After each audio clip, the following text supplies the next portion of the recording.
ఓం గురుర్బ్రహ్మ గురుర్విష్ణు గురుర్దేవో మహేశ్వర గురు సాక్షాత్ పరబ్రహ్మ తస్మై శ్రీ గురవే నమః.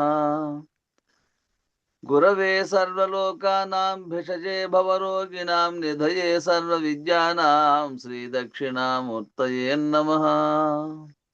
బృహద్వాసిష్ట సిద్ధాంతం పూర్ణబోధోపదేశిక వెంకటేశ్వర యోగీంద్రం సద్గురుభ్యో నమో నమః.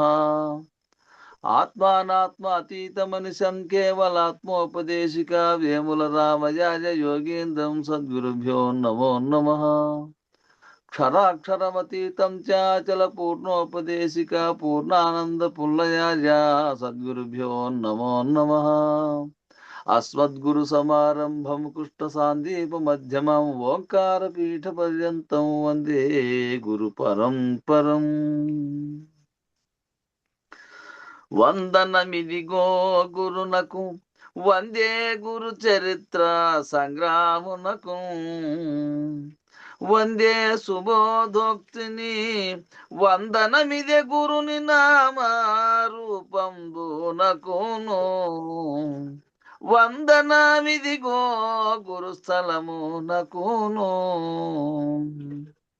వందనమిదే గురు భక్త బృందము నాకు వందే సమరస జ్ఞాన వాంగ్మానస గోచరునకు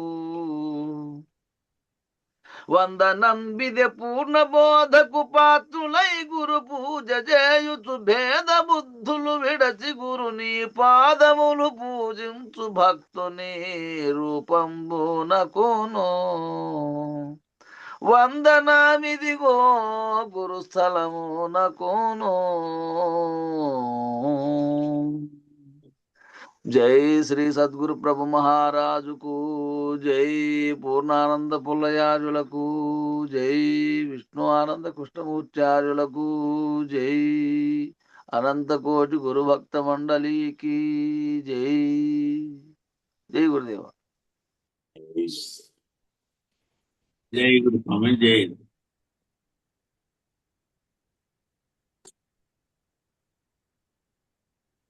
ఇలా భారతదేశంలో ప్రతి శాస్త్రానికి కూడా ఆయా సాంప్రదాయాలలో ఈ రకమైనటువంటి స్థితి భేదాన్ని సూచన చేసేటటువంటి పద్ధతిగా వ్యాఖ్యానాలు ఉంటాయి. ఈ విధంగా ఎట్లా అంటే మనం నిన్నంగా విచారించుకోవాల్సిన విషయం ఉంది. అనంత కోటి బ్రహ్మాండములు విశ్వములో ఉత్పన్నమై బంతులాట వలె జరుగుతూ లేకపోతున్నవని. ఈ అనంత కోటి విశ్వంలో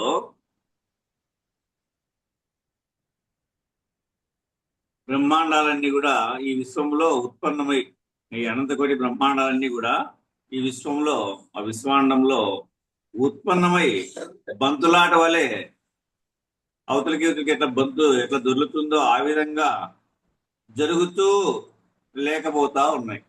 బంతులాట ఆడుకుంటా లేకుండా పోతున్నాయి. ఎట్లా అంటే సృష్టి, స్థితి, లయ, విస్తీర్ణ, ఆకర్షణ అనేటువంటి పంచక్రియలు.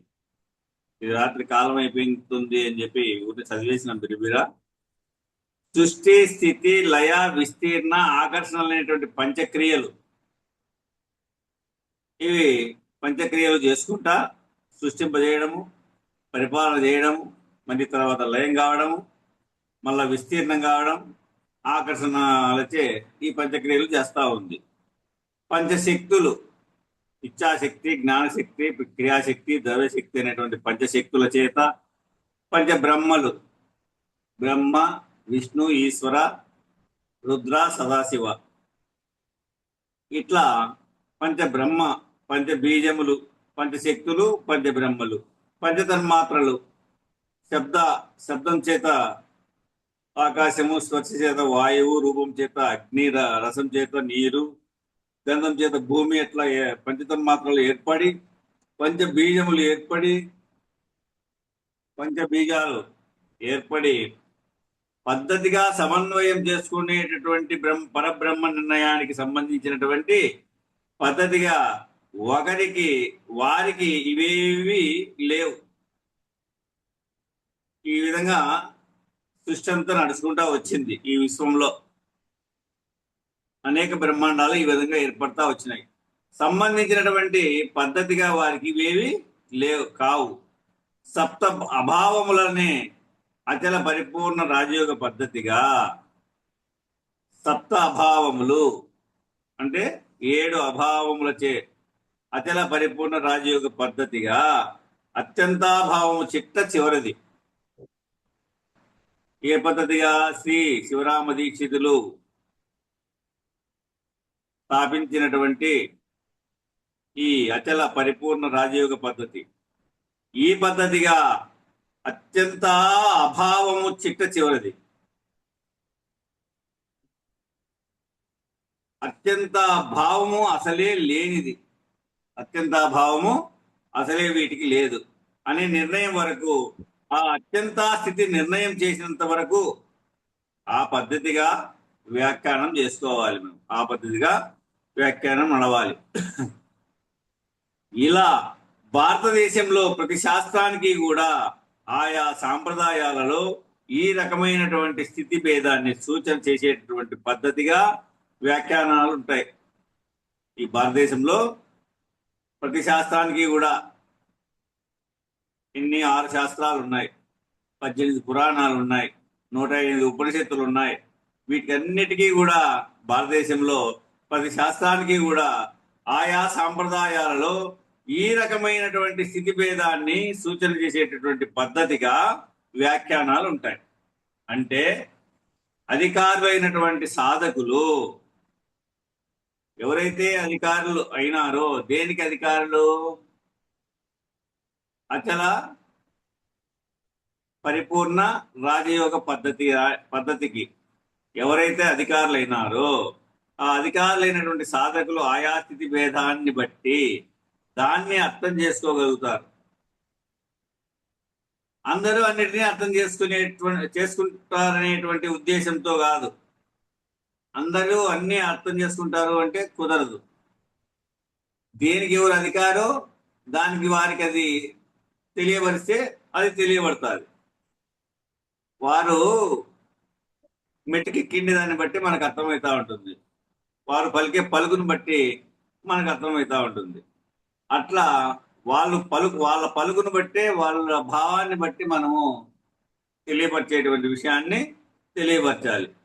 వారిలో ఉన్న తీవ్ర మోక్షేక్షను బట్టి అది, కానీ వారిలో ఉన్నటువంటి వివేక స్థాయిని బట్టి, వారిలో ఉన్నటువంటి విజ్ఞాన స్థాయిని బట్టి, వారిలో ఉన్నటువంటి తీవ్ర మోక్షేక్షను బట్టి, వాళ్ళలో ఉన్నటువంటి తీవ్ర వైరాగ్యాన్ని బట్టి వారిలో వివేకం పనిచేస్తుంది. ఎవరికైతే తీవ్ర మోక్షేక్ష ఉందో, ఎవరైతే అధికారి అయినారో, ఎవరైతే సాధకులై ఆ అధికార స్థితాన్ని పొందినారో వారు ఎట్లా అంటే వారిలో ఉన్నటువంటి వివేక స్థాయిని బట్టి, వారిలో ఉన్నటువంటి విజ్ఞాన స్థాయిని బట్టి, వారిలో ఉన్నటువంటి తీవ్ర మోక్షేక్షను బట్టి, వాళ్ళలో ఉన్నటువంటి తీవ్ర వైరాగ్యాన్ని బట్టి వారిలో వివేకము పనిచేస్తుంది. ఎందుకంటే లక్షణత్రయమే ఆ వివేకానికి ఆధారభూతమైనటువంటిది. ఏముండాల? దానికి లక్షణత్రయ ఉండాల. భగవద్గీతలో 13వ అధ్యాయంలో 11, 12, 13 శ్లోకాలు ఈ లక్షణత్రయాల గురించి మనకు తెలియబడింది. లక్షణత్రయమే ఆ వివేకానికి ఆధారభూతమైనటువంటిది. ఏది ప్రధానమో తెలియాలి, అది జగత్ లక్షణము. ఏది అప్రధానమో తెలియాలి, అది అజహద్ లక్షణము.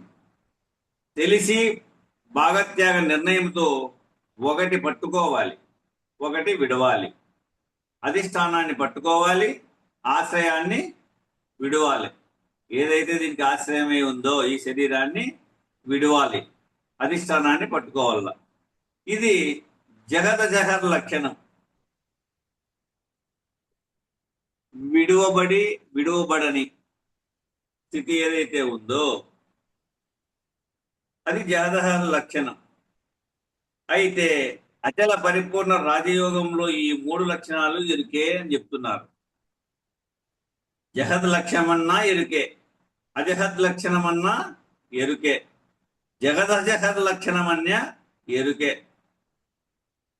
కాబట్టి అనుమాన ప్రమాణము, ప్రత్యక్ష ప్రమాణము, పరోక్ష ప్రమాణము, అపరోక్ష ప్రమాణము, తత్స్థితి, అనుభూత నిర్ణయము, ఇవన్నీ కూడా కైవల్యం దాకానే చెప్పబడతా ఉన్నాయి. ఇవన్నీ కూడా పంచ ప్రమాణాలు ఉన్నాయి. ఆ తత్వ స్థితి అనుభూతం వరకు ప్రత్యక్ష ప్రమాణము, ఇది ప్రత్యక్ష ప్రమాణం మన విద్య. అనుమాన ప్రమాణము, ఏదో ఒకటి ఉంది నాకు వేరుగా, వాటిని నేను పూజిస్తున్నాను, అదే నాకు దైవంగా ఉన్నటువంటిది ప్రత్యక్ష ప్రమాణం. తర్వాత పరోక్ష ప్రమాణం, తర్వాత అపరోక్ష ప్రమాణం. అపరోక్షము అంటే నీవు ఆ స్థితి పొంది ఉన్నటువంటి స్థితి, నీవు అదే ఉన్నటువంటి స్థితి. ఇక వేరుగా ఉన్నటువంటి పరోక్షంగా ఉంది అనేది కాకోకుండా అపరోక్షంగా ఉండడం, నేను అదే ఉన్నాను. తత్స్థితి అనుభూత నిర్ణయము, అటువంటి స్థితిని అనుభూతం పొంది నిర్ణయం కావడం నువ్వు. ఇవన్నీ కూడా కైవల్యం దాకానే ఉన్నాయి. చూడండి, ఇవన్నీ కూడా కైవల్యం దాకానే చెప్పబడతాయి.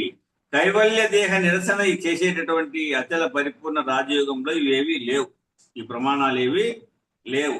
చూడండి ఎట్లా అంటే బట్టబయలునందు ఇవేవి లేవు, పరిపూర్ణమేందు ఇవేవి లేవు. పరిపూర్ణం నందు ఏ దేహము లేదు, ఏ వ్యవహారము లేదు, ఏ ఉనికి లేదు, ఏ శక్తి లేదు, ఏ పదార్థము లేదు, ఏ నిర్ణయము లేదు, నిర్ణయం చేసేవాడు లేడు. కాబట్టి ఒక్క మాట అంటాడు చూడండి, ఇక్కడిగా తాను లేడు, తానే లేడు అన్నప్పుడు మనం ఏమి పుట్టనే లేదు. అందుకని అచలం ఉన్నదని తానిరిగినను తనలేమి నిజమౌను. ఈ కందార్థంలో వాక్యం, అచలం ఉన్నదని తానెరిగినను తనలేమి నిజమౌను, తాను లేను. అచలము ఉంది అని ఎవరైతే ఎరుగుతారో, పూర్ణస్థితి ఎవరికైతే ఏర్పడుతుందో, ఆ బట్టబయలునందు ఇవేవీ లేవు అనేటువంటి నిర్ణయాన్ని ఎవరైతే పొందినారో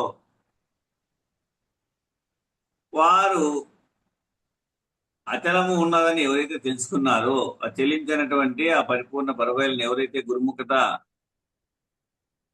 భావంలో అభావమై ఉన్నారో వారికి అచలం ఉన్నదని తాను ఎరిగితానే తన లేమి, నేను లేను, నిజమవు, అది నిజమైతుంది. అంతే.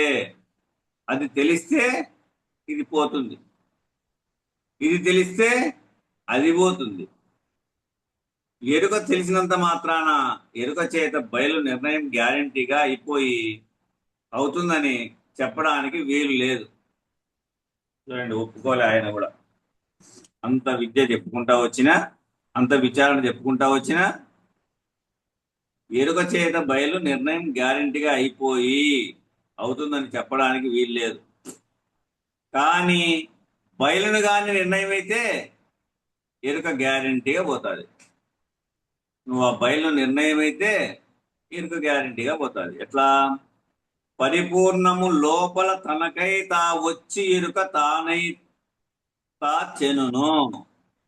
ఈ పరిపూర్ణంలో లేకనే వచ్చింది, ఇది లేకనే పోయింది. ఇప్పుడు ఈ పరిపూర్ణము లోపల తనకై తా వచ్చి ఏమీ లేని నిరామయమందు లేకనే కలిగింది. ఇది కలిగిన తర్వాత ఏమైంది? ఎరుక తానే తా చనును, తనంతగా అదే పోతా ఉంది. అదే మనం నిన్న చెప్పుకున్నాం. రాత్రి నిద్ర వస్తా ఉంది అనుకో, ఎన్ని గంటలకు నిద్రపోతున్నావో తెలిసిన రోజు రోజు తెలిసినటువంటి విషయమే. చూడండి, మనకు ఎన్ని గంటలకు మేలుకుంటానామో తెలిసిందా? ఈరోజు మెలకువ తప్పు జరిగింది. అట్లా మెలకువ ఎన్ని గంటలు, ఎన్ని రోజులు, ఎన్ని గంటలకు, ఎన్ని నిమిషాల్లో, ఎన్ని సెకండ్లో మనకేమన్నా తెలియబడుతుందా? అట్లనే ప్రాణప్రయాణ కాలం కూడా అంతే. మరి నువ్వు ఎట్లా పోతావు? ఎరుక తెలిసినంత మాత్రాన ఎరుక చేత బయలు నిర్ణయం గ్యారంటీగా అయిపోయి అవుతుందని చెప్పడానికి వీలు లేదు. అందుకే బయలుని బయలును కాని నిర్ణయం అయితే, గురుముఖత బయలును నిర్ణయం అయితే ఎరుక గ్యారంటీగా పోతుంది. ఎట్లా? పరిపూర్ణము లోపల తనకై తా వచ్చి ఎరుక తానై తాచెనును, అచలంబున్నదని తానెరిగినను. ఇది భావన. కందార్థముల విషయానికి ఈ విధంగా కంగం చెప్తా ఉన్నాడు. తానెరిగినను తనలేమి నిజమాని తనకే తోచును. తనలేమి ఇది నిజమే, ఇది లేనిదే అని అప్పుడు తనకై తానే తోస్తాది. ఇప్పుడు రెండవ వాడు ఎవడైనా వచ్చి నువ్వు లేనివాడవని చెప్పడానికి వీలుందా అంటే అద్వైతంలోనే లేదు. ఎందుకంటే రెండు ఉండాలంటే ద్వైతం, రెండు ఉంటే ద్వైతం, ఒకటి ఉంటే ఏమైంది? అది అద్వైతం. కాబట్టి అనేకత్వమును మొట్టమొదట ఎదగాలన్నమాట. మొట్టమొదట ఏం కావాలి? అనేకత్వానికి ఎదగాలి. ఏకం అనేకం భవతిగా, ఆ ఒకటిగా ఉన్నటువంటిది అనేకంగా మనకు ఎట్లయితే తోస్తా ఉందో, అనేకంగా ఎట్లయితే మనం విస్తరణ చెందుతా వచ్చిందో, ఆ విధంగా అనేకత్వం నుంచి మొట్టమొదటి ఏం జరగాలి? ఎదగాలన్నమాట. అనేకం నుంచి మొట్టమొదట ఎదగాలి. ఈశ్వర భావానికి, ఈశ్వర భావం నుంచి ఆత్మభావానికి, ఆ విధంగా ఈశ్వర భావానికి, ఈశ్వర భావం నుంచి ఆత్మభావానికి, ఆత్మభావం నుంచి బ్రహ్మభావానికి, బ్రహ్మభావం నుంచి పరం నిర్ణయానికి. మళ్ళా ఏం కావాలి? బయలులో ఇహ బయలులో, బయలులో ఇహ బయలులో, బయలు పరబయలు బట్టబయలు, ఇట్లా 4 మళ్ళీ స్థాయిలు. అందుకని ద్వాదశికి 4 ద్వాదశులు, షోడశికి 4 షోడశులు అనేటువంటి అన్వయంతో బోధించేటటువంటి క్రమాన్ని ఏర్పడతారు పెద్దలు. సాంఖ్య విచారణ ధర్మం ప్రకారము బయలుని నిర్ణయంగా తెలియజెప్పటం కొరకు చివరకు దృఢీకరణ పంచదశి చేత ఇది త్రయం అంటే, ఇదే త్రయము అంటే ఇదే 3 4 ద్వాదశులు, ద్వాదశి 4 మార్గాలు అని రాశారు కొంతమంది. అదే ద్వాదశి 4 మార్గాలు వేదాంత సింధువులో ఉంది. అనుభవానంద స్వామి వారు రాశారు, లాస్ట్ పేజీల్లో ఉంది. ద్వాదశి 4 మార్గాలు అని, షోడశి 4 మార్గాలు అని. ఇక ఇంకొక ఆయన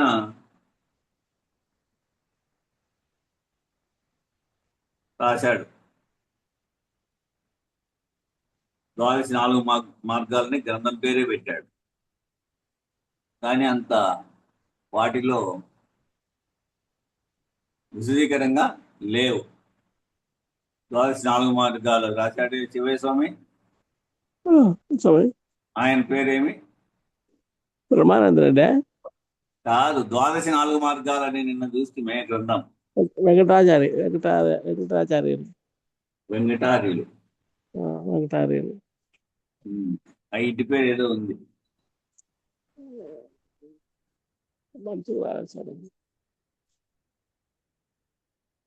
వెంకటార్యులు ఆయన ఇంటి పేరు ఉంది. ఆయన రాశాడు ద్వాదశి 4 మార్గాలని. కానీ అంత కొన్ని తప్పులుగా అనిపిస్తుంది. అది చూసి గ్రహించగలరు. తన లేమి నిజమాని తనకే తోచును, తోచి తన కల్వి మృషగా భావన చేసి. తన లేమి నిజమని తనకే తోచును, తోచి తన కల్మి ముషగా భావన చేసి. నేను కల్పించుకునేటువంటి ఈ కల్పనంతా కూడా ఎప్పుడైతే తనలేమి నిజమని తెలుసుకుందో తనకే తోచును. ఏమని తోస్తుంది?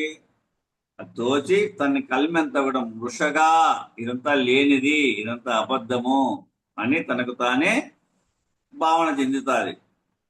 మృష అంటే అది ఏమిటి? ఎండమావి మృషజలం. ఎండమావి తనకు తానే అట్లా దూరంగా కనబడుతూ ఉంటుంది. దానికి కూడా ప్రకృతి శక్తులే కారణం. దగ్గరకెళ్ళి చూస్తే ఎన్నిసార్లు దగ్గరికి వెళ్ళినా అది కనపడదు, దూరంగా పోతూ ఉంటుంది. అట్లాగే మన జీవితంలో కూడా అనేకం మనం దగ్గరికి వెళ్ళి భ్రాంతులుగా పాటించేవన్నీ అతి దగ్గరగా వచ్చినప్పుడు కానీ సత్యం తెలియబడదు. అందరికీ మృత్యు అంటే భయం ఉంటుంది. ఎవడికి వాడికి ఆ మృత్యువు వచ్చినప్పుడు ఏ భయమూ ఉండదు. ఆ టైం వస్తే వెళ్ళిపోవడమే. ఇవాళ పుట్టాం అంటాం, రేపు పోయాం అంటాం, అంతే. ఈ రాకడా పోకడా అనేది ఏం ప్రయోజనం లేనటువంటి పని. ఏం ప్రయోజనం లే. ఈ రాకడా వచ్చేది, ఈ వ్యవహారం అంతా చేసేది, మరి పోయేది, ఏమీ ప్రయోజనం లేని పని ఇది. చాలాసార్లు చేశాం జీవితంలో ఈ పని. వచ్చేది స్థితి, మళ్ళా ఏం చెందేది. ఏ రకంగా ఈ శరీరాన్ని విడిచిపెట్టేది ఇంకో శరీరాన్ని ఇస్తుంది. పాము కుసం వలె. ఈ కుసం విడిచేది మళ్ళా కుసం కట్టుతుందని. అట్లా రాకడా పోకడా అనేది ఏ ప్రయోజనం లేనటువంటి పని. చాలాసార్లు చేశాం ఈ జీవితంలో, ఈ చాలా పనులు చేశాం. కొత్త పనులు ఏమీ చేయడం లేదు. ఇంకా కొత్తగా ఏమి పుట్టడము లేదు, కొత్తగా పోలేదు. మానవ, నీవు కొత్తవాడివి కాదు, సనాతనుడవు. కాబట్టి స్థానో రచలం ధ్రువం అని స్తుతివాక్యం ఉంది. స్థానో రచలం ధ్రువం. ఈ 3 లక్షణాలని ఎవరైతే స్థిరపరచుకున్నారో బట్టబయలులో స్థానువు కలదు, అచలము కదలదు. బట్టబయలులో స్థానువు కదలదు, అచలము కదలదు, ధ్రువము అన్న కదలదు. ఆ శృతిలో 3 పదాలు ఉన్నాయి మనకు. ఆ 3 వాక్యాలు ఎవరైతే దృష్టిలో పెట్టుకున్నారో, స్థానో రచలం ధ్రువం.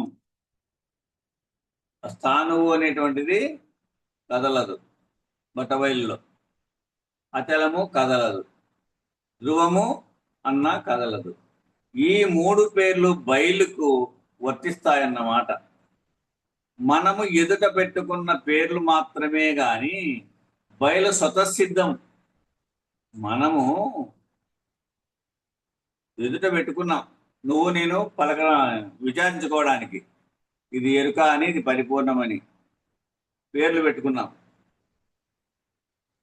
ఆ పేర్లలో మనం విచారించుకోవడానికి పెట్టుకునే పేర్లే కానీ అది స్వతసిద్ధము. దానికి ఏ పేరు లేదు. ఆవంగ్మానస గోచరం. నీ మనసుకు కానీ వాక్కు కానీ అందనటువంటి అన్నిషత్వం అది. అనిర్వచనీయం. ఇట్లా ఉంది అని నీవు చెప్పడానికి వీలు లేనిది. ఏదన్నా వివరించి చెప్పాలా అంటే, ఇగో ఈ వస్తువు ఈ విధంగా ఉంటుంది అని చెప్పచ్చు. దాన్ని ఇట్లానే విచారించి చెప్పేదానికి వీలు లేదు. అదే నిండి ఉంది. ఇంకోటి రెండోదాన్ని ఎక్కడ చూపించగలవు? ముళ్ళు గుర్చే సందు కూడా లేదు దానికి, అదే నిండి ఉంది.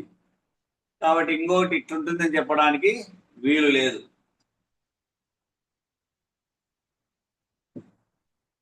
అది అవ్యయం అంటే ఖర్చుగానిది.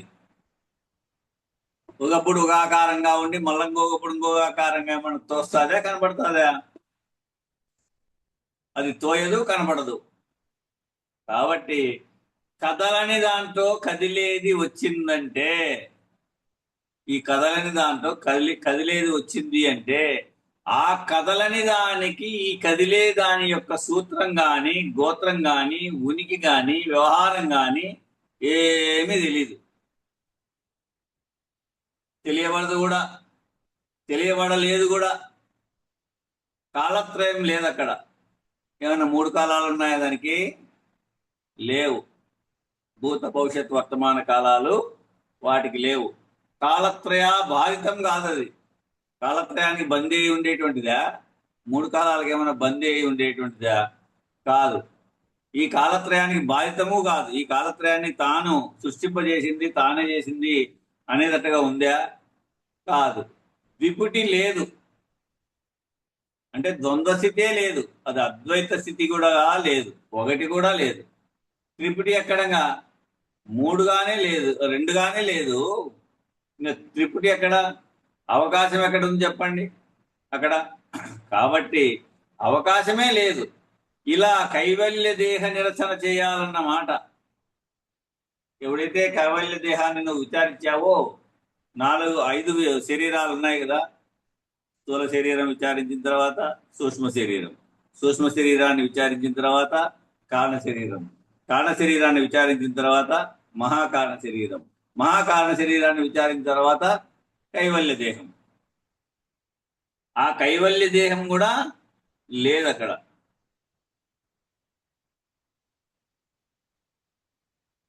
కైవల్య దేహం నిర్ణయించబడుతోంది. పరబ్రహ్మముగా పడుతుందో లేనిరుక నిర్ణయించబడుతుంది. ఎట్లా అంటే, ఇలా కైవల్య దేహ నిరసన చేయాలన్నమాట. కైవల్య దేహాన్ని నిరసన చేయాలి. చేసిన తర్వాత అట్లా ఏ అఖండ ఎరుకైతే కైవల్య దేహంగా నిర్ణయించబడతా ఉందో, పరబ్రహ్మముగా నిర్ణయించబడతా ఉందో, లేనిరుకగా నిర్ణయించబడతా ఉందో, అది బయలునందు లేదు. తనకు తానై తాచనును, దానికదే తయారైతా ఉంది, దానికదే పుడతా ఉంది, దానికదే వ్యవహరిస్తా ఉంది. ఈ సృష్టి స్థితి లయ అంతా చేసేది ఎరుకే. కర్త కర్మ క్రియ అంతా ఎరుకదే. కాబట్టి తనకు తానే ఏర్పడి తన వ్యవహారాలని చేసి తాచనును ఎట్లా తెలుస్తుంది? ఎట్లా పోతాది అంటే, అచలం ఉన్నదని తానెరిగినను. ఉన్న పరిపూర్ణాన్ని గురుముఖత తెలియబడితే, ఈ 5 శరీరాలు దాటిన తర్వాత ఆ ఉన్న పరిపూర్ణం ఇది అని నీకు గురుముఖత తెలియబడిన తర్వాత, అచలం ఉన్నదని తానెరిగినను. కలిమి లేమి ఇవి జీవితంలో చాలా బాధ పెట్టేటువంటి అంశాలు. అది కలగని ఆస్తిపాస్తులు, ధన సంపద, బంధుత్వ సంపద, ఇవన్నీ దండిగా కలగని గాక, మరి ఎవరు లేరు, నాకు దిక్కెవరు లేరు, నేను ఒంటరి వాడిని అనేటువంటి స్థితిగా ఉండినా, నాకు ఏమీ లేదు, ఆస్తి లేదు, డబ్బు విషయాల్లో డబ్బులు లేవు, ధన సంపద లేదు, ధాన్య సంపద లేదు అనేటువంటి ఏమీ లేదు. ఆ కలిమి కలిగిన లేమి కలిగిన ఇవి జీవితంలో చాలా బాధ పెట్టేటువంటి అంశాలు అన్నమాట. అవసరమైన అంశాలు ఇవి, గుర్తుంచుకోండి. అవసరమైన అంశాలు. అనవసరమైనటువంటి అంశాలు కూడా, ఉయ్యాలలో ఊగుతున్న పిల్లవాడు వాడిని కూడా బాధిస్తున్నాయి. చూడండి, ఊరినే వాడు కర్త కాదు, కర్మ కాదు, తల్లిదండ్రి ఉన్నారు, చూసుకుంటున్నారు, వానికి ఉయ్యాలలో వేసి ఊపుతున్నారు. ఉయ్యాలలో వేసి ఊపినప్పుడు కూడా వాడు బాధపడుతున్నాడు, బాధిస్తున్నాయి ఇవి. జనంలో కూడా ఈవేళ కలిమి లేములు బాధిస్తున్నాయి. పుట్టుకలోనే ఈ లేనితనము, ఉన్నతనము రెండు బాధిస్తున్నాయి. ఉన్నవారు ఏం చేస్తారు? జననంలో మా అంత హాస్పిటల్కి పోతారు.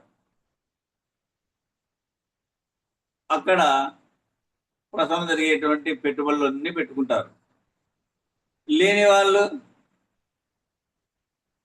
ఇంకెక్కడ చూపించలేరు, ఆడ డబ్బు ఖర్చు పెట్టలేరు.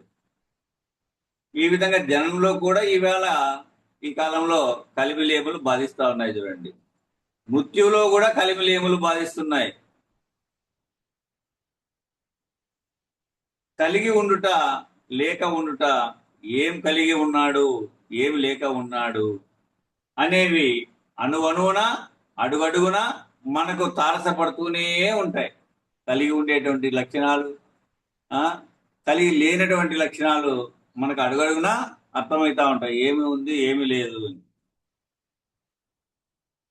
ఈ విధంగా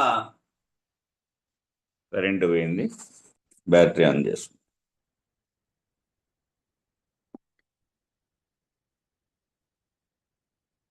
ఆ విధంగా బాధిస్తూ ఉన్నాయి. మృత్యులో కూడా కలిమిలేములు బాధిస్తున్నాయి. కలిగి ఉండుట, లేక ఉండుట, ఏం కలిగి ఉన్నాడు, ఏం లేక ఉన్నాడు అనేవి అణువణువున అడుగడుగున మనకు తారసపడుతూనే ఉంటాయి. కలిగిన వాడు ఒక తీరుగా ఉన్నట్లు కనబడుతుంది, లేనివాడు మరొక తీరుగా ఉన్నట్లు కనబడుతుంది. ఆరోగ్యం కలిగిన వాడు ఆరోగ్యం లేనివాడు, అందం కలిగినవాడు అందం లేనివాడు, ధనం కలిగినవాడు ధనం లేనివాడు, ఆశ్రయం కలిగినవాడు ఆశ్రయం లేనివాడు, వివేకం కలిగినవాడు వివేకం లేనివాడు, అన్నీ ఉండి వివేకం లేదు. ఏం చేద్దాం? ప్రయోజనం ఏముంది? సంస్కరించబడినటువంటి వివేకము, సంస్కరించబడినటువంటి బుద్ధి కలిగినటువంటి వాడు ఏమైనాడు? లేనివాడు. అజ్ఞానం కలిగినవాడు అజ్ఞానం లేనివాడు. ఇట్లా ప్రతి చోట కలిమి లేమి అనేది కనబడతా ఉంది కదా. ఈ కలిమి లేమికి కర్త ఎవరయ్యా అంటే మీకు అందరికీ తెలిసి ఉంటుంది. ఎవరబ్బా ఈ కలిమిలేమికి కర్త ఎవరయ్యా అంటే ఈ నేనన్న ఎరుకే. ఈ నేనన్న ఎరుకే. ఈ కలిమిలేమికి కర్త ఎవరయ్యా అంటే ఈ నేనన్న ఎరుకే. ఆ బట్ట బయలులో ఆ కలిమి లేదు, ఆ లేమీ లేదు. బట్ట బయలులో కలిమి లేదు, లేమీ లేదు. అందుకని ఏం చెప్పారు? తనకే తోచును, తోచి తన కల్మి మృషగా. నువ్వు కల్పించుకున్నటువంటి ఈ కల్పంతా, నువ్వు సంపద చేసినటువంటి ఈ సంపద అంతా ఇవన్నీ లేనివే, మృష. కలిమి అనగా ఉండుట, కలిగి ఉండుట. రెండు ఐశ్వర్యవంతుడు, ధనవంతుడు, విద్యావంతుడు, రూపవంతుడు, ఇలా అష్టమదాలున్నాయి జీవభావంలో. ఎన్ని వంతుడులు చెబితే ఆ వంతుడులు అన్నీ ఆయా మదానికి దారితీస్తాయి. మానవ జీవితంలో ఏమిటంటే మనిషి దేని కొరకైతే రాగద్వేషాలను కలిగి ఉంటాడో, మనిషి దేని కొరకైతే రాగద్వేషాలు, రాగము అంటే ప్రీతి కలిగి ఉండడం, వాటిపైన కోరిక కలిగి ఉండడం. ద్వేషము అంటే ద్వేషించబడి ఉండడం. ఇవి ఎవరికైనా కొంతమందికి హాస్పిటల్స్ ఫోబియా ఉంటుంది. కొంతమందికి ఎవరికైనా కానీ హాస్పిటల్ ఫోబియా ఉంటుంది, డాక్టర్ ఫోబియా ఉంటుంది.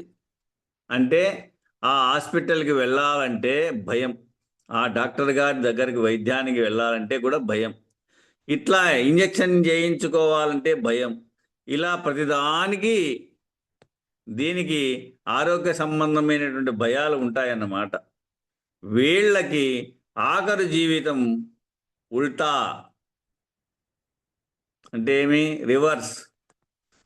వీరికి ఆఖరి జీవితము ఉల్టా. మరి ఇది పోగొట్టుకోవాలి కదా. ఈ జన్మలో ఆ భయం అనేటటువంటి భ్రాంతిని, ఆవరణని, బలాన్ని, విక్షేప దోషాన్ని, మలాన్ని పోగొట్టుకోవాలి కదా.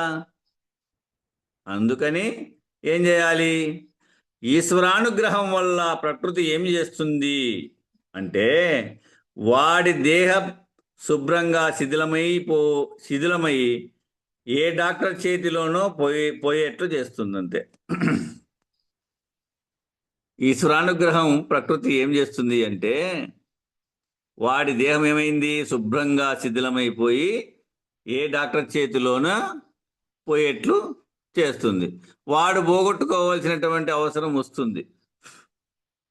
అందుకనే పెద్దలు ఏమి చెప్పారంటే ఏ సంస్కారాన్నైనా కూడా 3 స్థాయిలలో రద్దు చేయొచ్చు. ఆ రద్దు చేయడానికి ఇక్కడ ఉపమానంగా తన కల్మి మృషగా అనేటువంటి పద్ధతిగా చెప్తున్నారు. అది ఎండమావి, ఎట్లా అంటే లేనిది, కల వంటిది. ఇది ఎప్పటికీ లేదనే నిర్ణయం నీకు 3 స్థాయిలలో 3 స్థితులలో చేసే అవకాశం ఉంది. వివేకం వలన, ప్రజ్ఞ వలన, అధివిశేషం వలన, అవబోధ వలన, నిర్ణయం వలన బాగా స్థూలమైనటువంటి సంస్కారాలు ఉన్నాయి దీనికి. అవి బాగా స్థూల శరీరంతో అనుభవించాల్సిందే. దాన్నేం ఏం చేయలేం దాన్ని. ఈ స్థూల శరీరంతో అనుభవించాల్సిందే ఆ వచ్చినటువంటి సంస్కారాల క్రియలన్నీ, ఆ బాధలన్నీ, సంతోషం కానీ బాధ కానీ. అదే కదా సత్యసాయి బాబా స్వాముల వారు శరీరంతో బాధపడలేరు. అలా అక్కడికి మనమంతా ఎంత భాగ్యవంతులమో ఆ యొక్క ప్రత్యక్షాన్ని మనం తెలియబడడం. ఆ కాలంలో మనము ఉండడం, ఆయన జీవించే కాలంలో ఉండి ఆయన బాధలు మనం చూడడం. ఏ శరీరమైనా కానీ ఆ విధమైనటువంటి బాధలను తీసుకొచ్చి పెడతాది. అవబోధ వలన, నిర్ణయం వలన బాగా స్థూలమైనటువంటి సంస్కారాలు ఉన్నాయి. అవి బాగా స్థూల శరీరంతో అనుభవించాల్సిందే. దాన్ని ఏం చేయలేం మనం. అదేంటి? సంస్కార బలం చేత వచ్చినటువంటిది. అవి ఇంద్రియాల పరిధి వరకు వచ్చి విషయాలుగా మారి, ఆ ఉద్వేగాలుగా మారి, ఆవశేషాలుగా మారి, ఆవేశాలుగా మారి, కామ, క్రోధ, లోభ, మోహ, మద, మాత్సర్య, రాగ, ద్వేష, ఈర్ష్య, అసూయ, దంభ, దర్ప, అభిమానాలను కలుగజేసి ఫలితాలను ఇవ్వక తప్పదు. ఈ లక్షణాలన్నీ స్థూల సంస్కారాలే. ఇదంతా ప్రారబ్ధమే. మళ్ళావాయ కరెంటు. ఇదంతా ప్రారబ్ధమే. నీ ప్రారబ్ధ వశం చేత వచ్చినటువంటిది నువ్వు అనుభవించక తప్పదు. ఇక దీని వెనకాల సూక్ష్మం ఉంది. ఈ స్థూల సంస్కారం తర్వాత సూక్ష్మ సంస్కారం ఒకటి ఉంది. అక్కడ ఒక గుణం ఉంది, రజోగుణము. ఇప్పుడేమో స్థూలంగానేమో తమో గుణం అనుభవించింది. ఇప్పుడు రజోగుణం ఉంది. ధర్మంతో కూడినటువంటి గాఢమైన రజోగుణ ధర్మంతో కూడినటువంటి ఇవే లక్షణాలు గుణధర్మంతో ఉండి సూక్ష్మంగా ఉంటాయి. అంటే మనోవీధిలో, అంటే మనోవీధి అంటే ఏమి? మనసు అనేటువంటి అంతరంగంతోనే అవి ఏర్పడుతూ ఉంటాయి. తనకు తానే ఊహించుకుంటూ ఉంటాడు. కలలో తనకు తానే అనుభవిస్తూ ఉంటాడు. తనకు తానే చేస్తుంటాడు. ఇవన్నీ అక్కడ జరిగిపోతూ ఉంటాయి. అంటే స్థూలానికి దిగిరాకుండానే జరిగిపోతూ ఉంటాయి. చాలామంది అంతఃకరణతో చేసేటటువంటి రాగద్వేషాలలో చిక్కుకుంటారు. ఈ అంతఃకరణతో చేసేటువంటి వ్యవహారం అంతా కూడా రాగద్వేషాలలో చాలామంది చిక్కుకుంటారు. అంటే తాము ఉత్తములని, ఇతరుల అధములని లేక విమర్శలు చేసేవాళ్ళు, దోషదర్శనం చేసేవాళ్ళు, దివ్యత్వానుభూతి వైపు దృష్టి లేనివాళ్ళు, ఇలా జీవభావ పరిధిలో బలంగా ఉండేవాళ్ళు, దేహాభిమానంతో బలంగా ఉన్నవాళ్ళు, ప్రతి పనిలో దోషాన్ని వెతికేవాళ్ళు, ప్రతి జీవిలో దోషాన్ని వెతికేవాళ్ళు, ఇలా రకరకాలైనటువంటి వాళ్ళు. ఇవన్నీ కూడా అంతఃకరణ చేసేటటువంటి పాపం అన్నమాట. ఇది ఆ స్థాయిలో ఘనీభవించి పోతూ ఉంటుంది. అది కూడా వేదననే కలుగజేస్తుంది.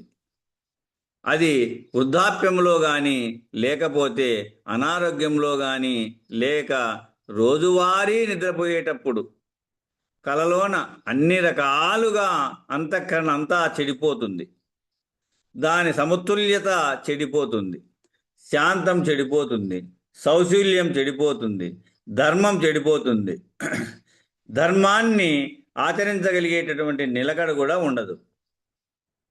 అలా అదంతా చెడిపోతుంది. ఇదంతా కూడా గొడవే, ఇదంతా కూడా మాలిన్యమే. ఇది కూడా రద్దు చేసుకోవాలి అంటే ఏం చేయాలి అంటే సూక్ష్మాన్ని సూక్ష్మంగానే రద్దు చేసుకోవాలి. కాబట్టి ప్రతి ఒక్కరూ ఈశ్వరారాధన చేసి చిత్తశుద్ధిని పొందాల. నవవిధ భక్తి మార్గాల ద్వారా, సదాచారం ద్వారా, సత్సంగం ద్వారా సంస్కారాలని సూక్ష్మంగా రద్దు చేసుకోగలిగేటటువంటి జ్ఞానబలాన్ని, ఆ వివేకాన్ని, ఆ శక్తిని సంపాదించడం కొరకే అన్ని సాధనలు. రజోగుణ ధర్మంతోనే కనుక ఇవి రద్దయిపోతే అది మరీ ఘనీభవించి తమో గుణానికి జారి స్థూలానికి రాకుండానే మనం నిరోధించవచ్చు. ఎట్లా అంటే అది సుషుప్తావస్థలో ఉంటుంది. సర్వము సదా సుషుప్తావస్థస్తే అనే నిర్ణయానికి వస్తుంది. సదా అట్లా అది తమో గుణానికి జారి స్థూలానికి రాకుండానే మనం నిరోధించవచ్చు, వాటిని పోగొట్టుకోవచ్చు. అప్పుడు ఎవరికి వారికి వెష్టికి శాంతి ఉంటుంది, ఎవరికి వారికి ఆ వెష్టికి శాంతి ఉంటుంది.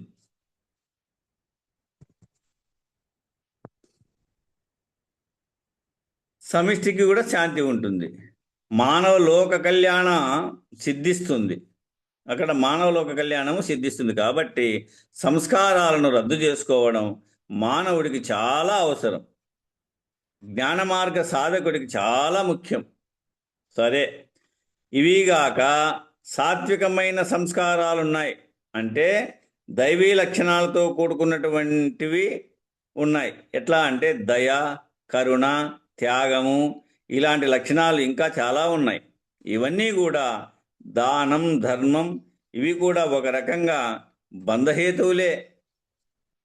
నువ్వు దానం ఇచ్చినా, ధర్మం ఇచ్చినా, వారిపైన దయ కలిగి ఉన్నా, వారిపైన కరుణ కలిగి ఉన్నా, ఇవన్నీ బంధహేతువులే. అంటే ఏమిటంటే నేను గొప్ప, ఇతరుల కంటే గొప్ప, ఇతరుల కంటే నేను జ్ఞానస్థితిలో ఉన్నాను, ఇతరుల కంటే నాకు బాగా తెలుసు, ఇతరుల కంటే నేను అధికుడిని, ఇలా అంతరంగికంగా సాత్వికమైన అహం బలపడుతుందన్నమాట. ఈ సాత్వికమైనటువంటి అహం కూడా బంధకి హేతువే. ఇది నేను ఈశ్వరుడు నన్ను స్థాయిలో, నేను ఆత్మ అనేటువంటి స్థాయిలో, నేను బ్రహ్మం అనేటువంటి స్థాయిలో, ఇలా ఆయా స్థితి భేదాన్ని బట్టి, ఆయా వ్యవహార భేదాన్ని బట్టి అష్టతను నిర్ణయంలో, అష్టతను వ్యవహారంలో ఈ 8 తనువులు, బ్రహ్మాండ తనువులు 4, పిండాండ తనువులు 4, ఆ అష్టతను నిర్ణయంలో, అష్టతను వ్యవహారంలో ఇదంతా ఉంటుందన్నమాట. ఇదంతా సమిష్టిగాను వెష్టిగాను రెండుగాను తెలియబడతా ఉంటుంది. ఇదంతా ఈశ్వర హంసలు తెలియాలి, సాత్వికమైనటువంటి అహం. ఇదంతా కూడా సాత్వికమైనటువంటి అహం, ఈశ్వర హంసలు తెలియాలి. అంటే ఏమి? జీవహంసల స్థాయిలో తెలియదు, జీవహంసల స్థాయిలో తెలియదు. జీవహంసల స్థాయిలో అంటే రజోగుణం, తమోగుణము, సాత్వికమైనటువంటి వాళ్ళకి ఈశ్వర హంసలు తెలుస్తాయి. సాత్వికమైనటువంటి స్థూలంగా ఉన్నప్పుడైతే నేను చెప్పేది నీకు, నువ్వు చెప్పేది నాకు వినపడి తెలియబడుతుంది, గ్రహించగలిగేటువంటి స్థానము ఉంటుంది సాత్విక స్థితిలో అయితే. వీటికి కాలం సరిపోయింది, ఈ పేజీ కూడా వీటికి అర్ధభాగము పూర్తయింది. బోలో శ్రీ సద్గురు మహారాజుకి జై. జై శ్రీ వెంకటాంబ సమేత శ్రీ పూర్ణానంద పులయారులకు జై. జై శ్రీ ఇందుగల గురు భక్త మండలికి జై. జై గురు. జై గురుదేవ. మహాగురునకు మనమంతా మహాభక్తితో గొలుచుచును మహాప్రసాదములర్పిస్తూ మంగళహారతులిద్దాము. నిజ గురుదేవునకు మనమంతా నియమనిష్టలతో గొలుచుచును నిత్య పూజలు చేయుచును నీరాజనము నిద్దాము. మహాగురునకు మనమంతా మహాభక్తితో గొలుచుచును మహాప్రసాదములర్పిస్తూ మంగళహారతులిద్దాము. జై కరుణామయుడగు గురునకును కడు భక్తితో మనమందరము కరుణించుమని వేడుచును కర్పూరకారతులిద్దాము.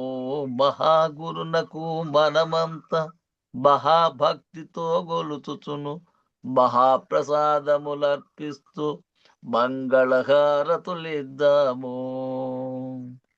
జై పూర్ణానంద పుల్లయాజుల పూర్ణ భక్తితో పూజిస్తూ అనుభవానందుల బృందముతో ఆత్మార్పణము చేయుదము ఆత్మార్పణమును చేయుదము. మహాగురునకు మనమంతా మహాభక్తితో గొలుచుచును మహాప్రసాదములర్పిస్తూ మంగళకారతులిద్దాము. జై శ్రీ సద్గురు ప్రభు మహారాజుకు జై. పూర్ణానంద పులయారులకు జై. విష్ణు ఆనంద కృష్ణమూర్త్యారులకు జై. గురు పరంపరముకు జై. జై గురుదేవ. జై గురు. జై గురు స్వామి. జై గురు. జై గురు. జై గురుదేవ. జై గురు. జై గురు నాన్న స్వాములందరికీ. అదే రికార్డింగ్ ఆపేయండి. జై గురు అందరికీ మా